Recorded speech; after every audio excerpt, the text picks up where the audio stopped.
Hi everyone, it's your boy Zach, and I saw this article yesterday, and I got really excited about it because I can't stop thinking about two things. Number one, oh my gosh, do I not want to see season 3 of Star Trek Discovery? Number two, I really want to see season 1 of Star Trek Schmer because obviously they couldn't call it Enterprise since I already had a show called Enterprise. By the way, my buddy was watching an episode. He's like, there's like a baby in a vat of chemicals. I go, what's the deal? Are they growing that for organs? He's like, yeah, it grows to full age, and then they kill it and give it a Starfleet funeral. Someone please tell me what episode that is, because I will definitely do a review of that one. But anyway, yesterday the Picard show started up, although I think it's not going to be the TNG Picard.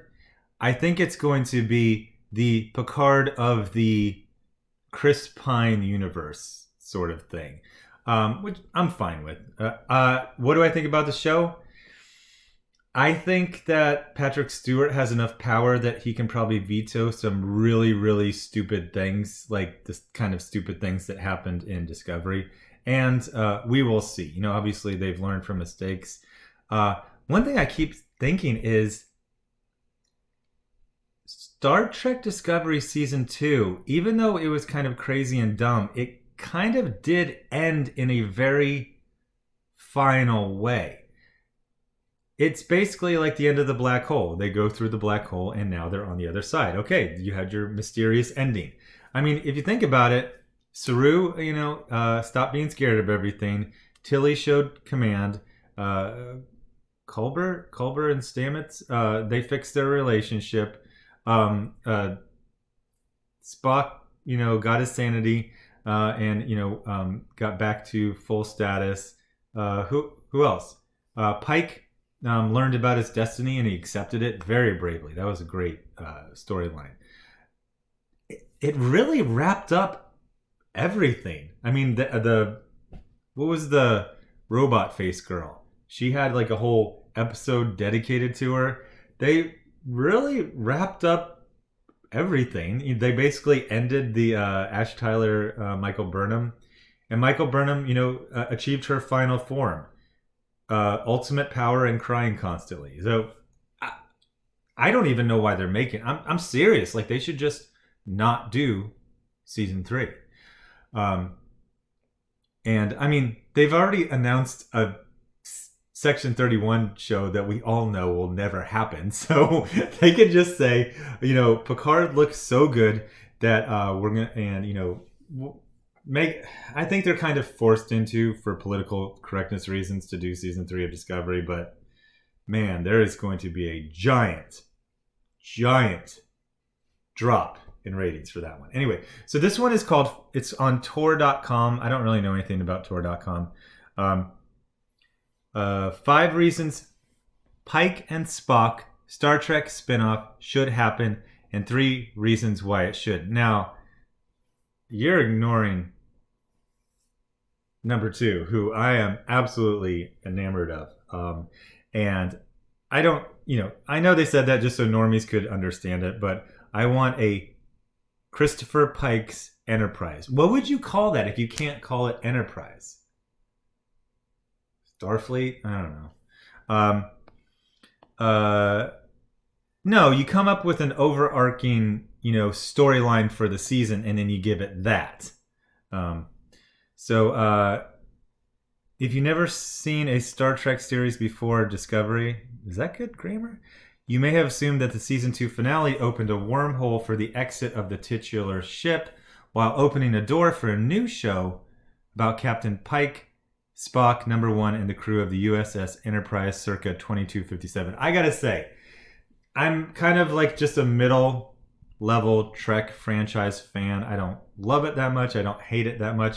But I feel like if you're going to call yourself, a fan, you have to know the regular year dates, but you also have to know how to read star dates. I don't know that stuff.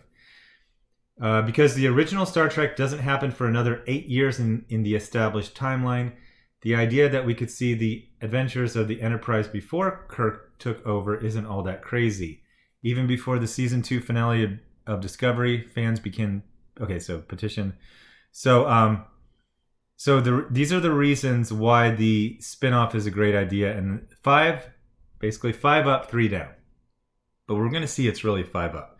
Pike's fixed destiny creates great storylines. Absolutely. So I really liked Anson Mount as Christopher Pike, but he did come off as a little bit of Captain Cool Hair. You know what I mean?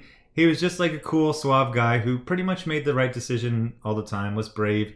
He had a little bit of, the thing with the Enterprise was kept out of the Klingon War, so he kind of, he felt like embarrassed, like he didn't really prove himself. But I mean, he definitely did every time, and he really proved himself with the, accepting his fate and grabbing the time crystal. But one thing I liked is there was this kind of like darkness to his character and this tragedy that wasn't there before he knew his destiny. So one of the things that would be really, really interesting about a Pike Enterprise show is that this guy knows he's got shelf life. He knows he's got, but does he even know what time? He doesn't know if he's got 3 months, a year. So that thing treat every day like your last or whatever. Like he would do that, and the missions would probably be built around him at least subconsciously wanting to do that. Oh wait, no, I'm dumb. Because Pike is now aware, I should have read ahead, that he's destined for an accident aboard a Starfleet cadet vessel sometime before 2266, which would be 7 years, something like that. So he would have time for a 5-year mission, but he wouldn't exactly know if he could complete it. CBS already has the sets. This is huge. I mean, the Adam West Batman, and I believe even the original Star Trek series, they both had interest from other networks after they were canceled, but the sets had been taken down, and they basically said, okay, yeah, we were only interested if we didn't have to pay for the set. So that set was absolutely beautiful, and you could get 5 years of shows out of that set. Ethan Peck, who's Spock, Anson Mount, Pike, and Rebecca Romaine, number 1, are all perfectly cast. They were absolutely amazing. The transition to Kirk's era would be clear. Yeah, I mean, they did some kind of cheeseball things where they're like, oh, we can't get the holographic display to work, and how come Spock never mentioned having a sister? Because Starfleet told everyone in Starfleet to pretend like he didn't have a sister. What? Okay, whatever. But at least they were trying to kind of marry things up and tie them together.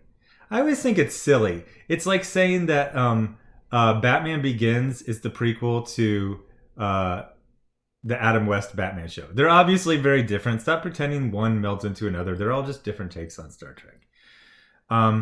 It allows for more original series cameos. Absolutely. You can have all, the people from the original series come in here. And instead, we're going to be 900 years in the future with a bunch of nobodies. I think they'll tie in something. I think they'll probably have like someone from Khan's tribe come out of suspended hibernation, at the same time, but whatever. So then these are like the reasons against it, and they're trash. Discovery needs canon breathing room. No. You're not deserved a seat at the table. You had 2 seasons to prove it. You did okay-ish sometimes, and then you got really, really bad at some things. And no, you're not owed any kind of breathing room. Part of the reason why the finale of Discovery Season 2 works is because it does let the Enterprise go one way and the Discovery to go another, literally. At this point, Season 3 of Star Trek Discovery is pretty much a blank slate in terms of canon. It's actually canonless. That the show would be undercut by the existence of a Pike Spock show. That's pathetic. That's basically saying if you put a really good show out, a very troubled and mediocre show will look bad by comparison. Look, Season 3 is going to look bad by comparison to every other TV show out there right now. Like, it's stupid. Season 3 is going to be a freaking disaster. unless they somehow figure out how to put Picard 950 years in the future, or Kirk, or Kirk's father, or something. Something. 60s Trek canon is going to start to get uncomfortable. Oh, basically, they bring up that, canon has its own issue. You got to keep track of everything, and the butterfly effect. You change this thing, and then they say, well, then this storyline doesn't make sense. And this one's just like dumb. It's like, it doesn't seem like CBS is going to do it anyway. Well, yeah, duh. I mean, that's not a reason not to do it. That's just the reality. For whatever weird technical contractual reason, they're not going to do it. Honestly, it doesn't sound like Anson Mount is interested to come back. I think he was semi-disappointed by his time. Rebecca Romaine is, I don't know if I call her a big star, but I don't know if she'd sign on for this. I mean, if you want to do a Spock TV show, absolutely. Absolutely do a Spock TV show. Yeah, so there's not really much there. Season 3 of Star Trek Discovery arrives sometime in 2020. I don't know. And then the Picard series is debuting at the end of the year. Cool. Anyway, tell me what you think about this video. I thought they did so good. Look how cool they look. They look great. You got everything you need for a hit show, and instead you're doing season 3 of Discovery with Mikey Burnham in her freaking Power Rangers magic plot armor. Dumb. Anyway, thanks for watching, and I'll do probably, like I said, I'll probably do that second to last episode of Gotham tomorrow. Thanks for watching. Bye.